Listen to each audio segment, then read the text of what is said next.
What's up, y'all? Jared Sandler with you. Time now for our Q&A. Thanks to those of you who submitted questions on Reddit or perhaps on Twitter.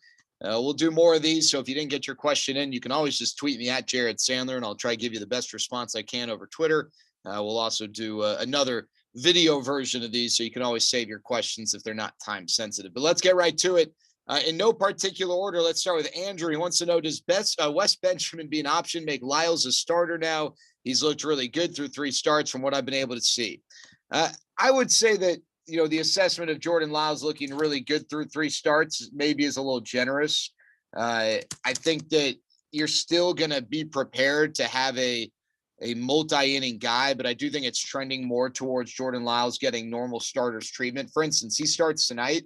If he's through 5 scoreless and the pitch count's reasonable, I don't think that the Rangers are going to just remove Jordan Lyles from the game. But in his 3 starts, 5 1/3, his last one allowed 3 runs on 5 hits.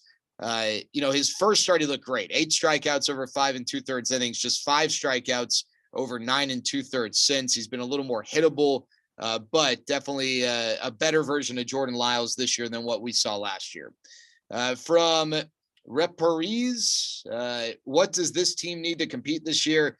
Listen, I understand the Rangers are 8-9 and probably performing a lot better than a lot of people expected, especially from a rotation standpoint. But let's not forget, this is a team in rebuild mode. The goal for this team, while the players are in it to win a division, the goal from an organizational standpoint is still to build towards the future. So what can this team use to compete this year? If you really want them to compete for the division, probably 3 or 4 bats.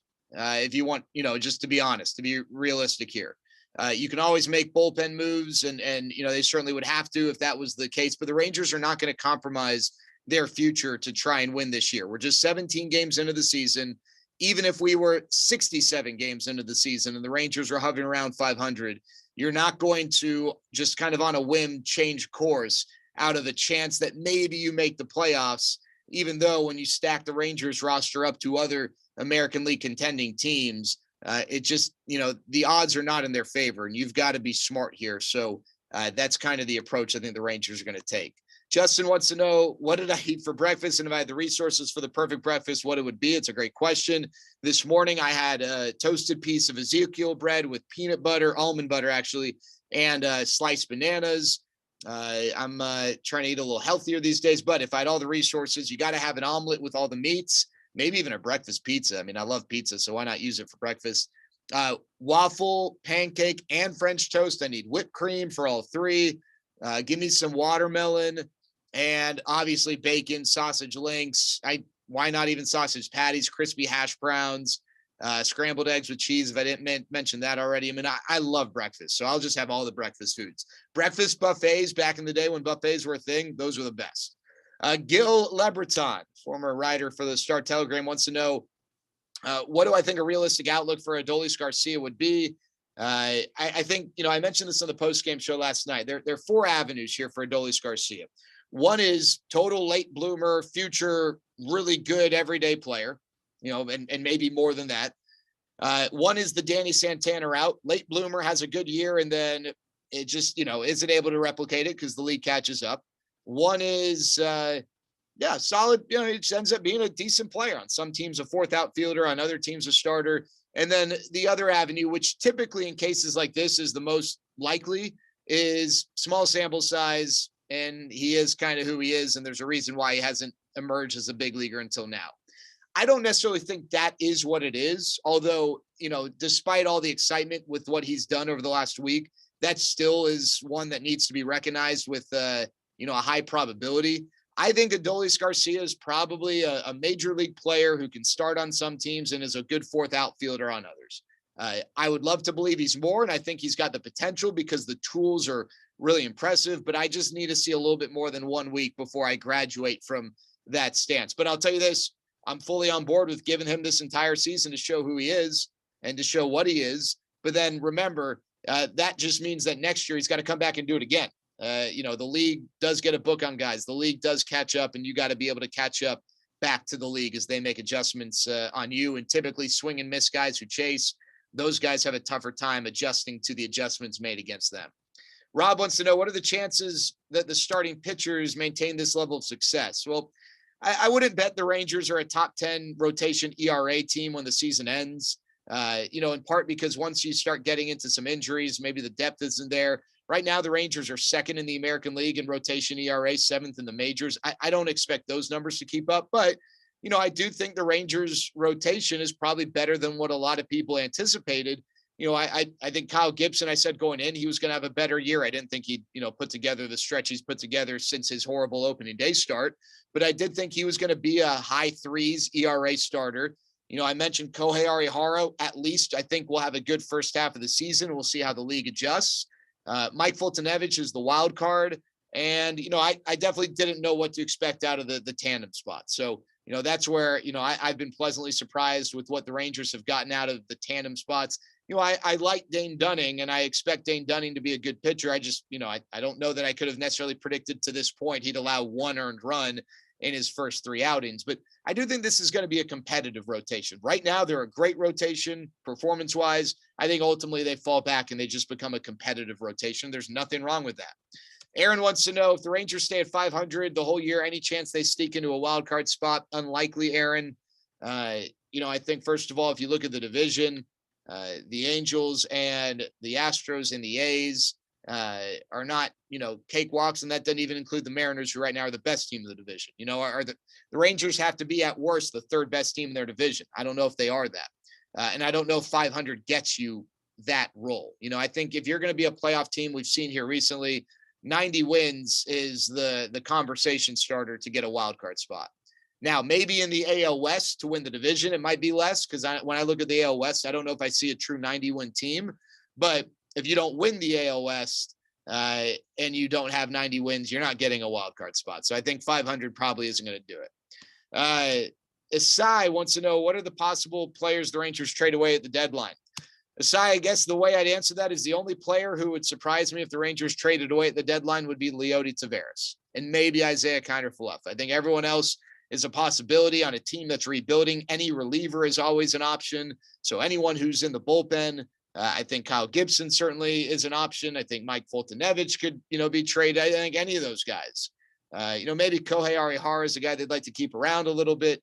But any of those guys could be traded. I think the list of who they won't trade or wouldn't trade is shorter than the list of who they would. Of course, that doesn't mean they're going to trade all these guys. They probably only trade away 3, 4, maybe 5 guys, maybe, 6. But I think the list of guys who they would definitely entertain discussions on is much larger. Gage wants to know, are there any players the Rangers can pursue that can make them better, barring or I think the word he means there's assuming they're contenders going to the deadline. The problem here, Gage, is like, you want to try find guys who you're going to have for not just this year and next year, but the next several years, right? You need a guy who, it's almost a Cole Hamels situation where Hamels had that year and then 3 more years of control. Those are the guys I guess you could pursue. And I'm not sure which of those guys are going to be dangled out there, because you're not going to want to trade any sort of asset away for a one and done guy or a 1.5 and done guy. It just doesn't make sense for this team. The key and one of the challenges in rebuilds is you got to stick to the plan. It's easy to veer off course. It's easy to be teased. You just can't. You've got to stick to the plan. And that's one of the challenges of a rebuild. Bryce wants to know, obviously the pitching is far exceeding expectations. Do you think this is sustainable? I kind of answered that earlier. The second part is of his question is the improvement due to the addition of Doug Mathis? Do you notice his impression on the pitching? Well, Bryce, I tell you that one of the challenges with the COVID world is that it's tough to really know and see it the way you normally would. However, what I would tell you is that, I think that it's a collaborative effort. I think it's Doug Mathis. I think it's Brendan Segura. I think it's the analytics team with the information that they're bringing to the table. And then it's also the players, being willing to make adjustments and learn from their mistakes. I thought what Jordan Lyles said this offseason was really impressive. He basically said, hey, I had a horrible year and I'm done letting my eyes tell me whether I'm doing well or not. I'm going to let the data corroborate some of these thoughts. And it's not that the robots and the data is taking over, but it's, hey, why not use it? Why not be open to using that stuff? I think it's a holistic effort that's why guys have made the strides they've made. This is from Roma Sum. The team camaraderie seems different. Games have been fun to watch. I don't necessarily expect the Rangers to be contenders. Would you say this team, the team dynamic can carry a team farther than the makeup would suggest? Yeah, I think Roma-san, what I would say is you've got a bunch of young guys who are all out to prove themselves, or even the guys who are not young, they're out to prove themselves. Even a guy like Joey Gallo, he's got a contract coming up after next year. Plus, he's trying to show people that he is a star. Isaiah Connor-Falefa trying to show that he is an everyday player. Nick Solak, Willie Calhoun trying to show that they are everyday big league players. And then other guys are just trying to show that they belong at the big league level. I think there's a hunger and an energy with those guys as opposed to veterans who don't really want to be a part of the rebuild. And maybe they're not the same player that they used to be. And they just don't bring that same energy. This is from Sachi or Squitchy. I'm sorry, I can't tell. What are your thoughts on the home offense or lack thereof? Is it small sample size, or maybe the players are psyching themselves out?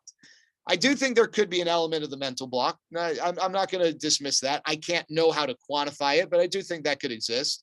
I also think, this lineup is going to be a streaky lineup. And so for this year, small sample size, last year, I'd say, hey, it was a really bad lineup. They didn't produce. So that's why the offense wasn't there. I've already had a 4 home run game at home by this Rangers lineup. So I think some of that stigma is going to be broken, but it's also on the guys. I think if you had the Dodgers lineup, the offensive numbers would be better, if that makes sense. Obviously that's an extreme example, but point being, it is on the players to kind of produce. Is there a mental block? Maybe. But, I think that's something that's got to wane pretty quickly because we've seen a lot of teams have success offensively in that park. Bro Olympia wants to know, Dane Stunning has been exceptional so far. When do you think he'll be entrusted with a full starter's workload?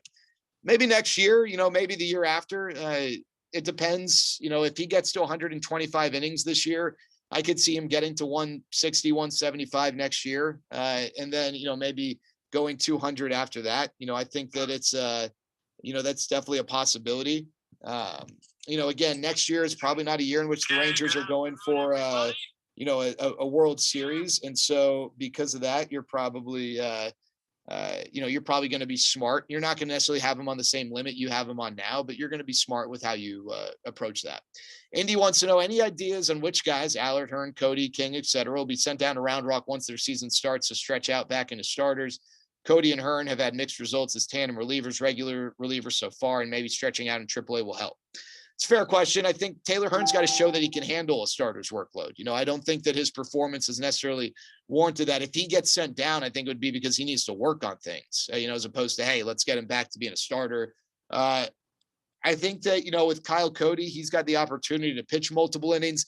Here's the challenge. It kind of goes back to the Dane Dunning question. I don't think the goal is for these guys to throw 150 innings this year, 125 plus. I think the Rangers are happy having them work in shorter bursts and maybe go the full season as active contributing members, even if that means, 2, 3, 4 innings at a time, as opposed to having them go 6 inning outings, or at least that being the goal, and then shutting them down in July. I think the Rangers feel like there's a value in having these guys preparing for action for an entire season as opposed to just a half a season. I think you'll start seeing guys stretched out next year. Now, of course, guys I think can get stretched out from where they are now, but I don't think you're going to see a lot of these guys all of a sudden become, regular 7-inning guys. And John King might just be a reliever. That might be his best role long term. And then Offensta wants to know, Arihara has been pretty incredible to start the year. To what extent do you think that he'll be able to keep that up throughout the season? Lack of scouting, or does he really have the stuff to keep fooling MLB hitters the way we've seen him manage to do so this season? So it's a great question. I think, first of all, one thing that needs to be mentioned is, how long will he be able to hold up and perform on 4 days rest when his entire career he's been a 6-day rest guy? I'm not saying he won't, but that's something that needs to be considered. Does he wear down? Does he reach kind of a dead arm period that he's got to overcome? I think the other thing to consider is, you mentioned the scouting. I think, as guys get more and more of a book on him, there'll be adjustments made. But, the great thing is he's got, 7 pitches. He really throws 6 of them. And that's going to help keep guys off balance. And I think up here, he's a pretty bright pitcher. He throws strikes too. He's only walked 3 in over 20 innings. That's going to help him. Do I think he's a superstar? I don't think he's a superstar. Can he be a mid to high 3s ERA guy? Absolutely. Digital wants to know, with Elvis gone, who do you think has done the most to take over the leadership role in the clubhouse? Probably Jose Trevino and Isaiah Kiner-Falefa from a position player standpoint, Kyle Gibson from a pitcher standpoint. All right, fellas. Thanks so much. Those are great questions. We'll do this again soon. Hope everyone's having a great day. Talk to y'all later.